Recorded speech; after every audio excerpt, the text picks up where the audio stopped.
కేసులో ఎప్పుడైతే ఈ బస్సు దొరికిందో ఇక్కడ నుంచి కథ ట్విస్ట్ అవుతోంది. సరే, పార్టీలు రాజకీయాలు దరిద్రాలని పక్కన పెడితే సంధ్యా సంస్థకి ముందే తెలుసు అన్నటువంటి విషయం అర్థమైపోయింది.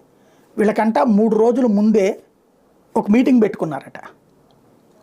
ఆ మీటింగ్ తర్వాతన డాక్యుమెంట్స్ అన్నీ మాయం చేశారు, మెయిళ్ళు ఇవన్నిటిని కూడా ఎరైజ్ చేశారు అన్నటువంటిది ఇప్పుడు లెక్క. అది రిట్రీవ్ చేసే పనిలో ఉన్నారు.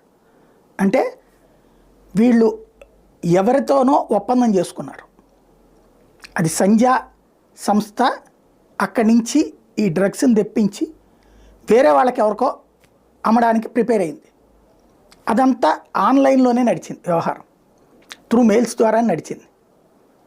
అట్లాగే అందుకనినే ఆ ఎలక్ట్రానిక్ డాక్యుమెంట్లు ఇవన్నిటిని కూడా జాగ్రత్తగా ముందుగా ఓ బస్సులో పెట్టేసి సిబిఐ వాళ్ళు రాకముందే దాచేసింది.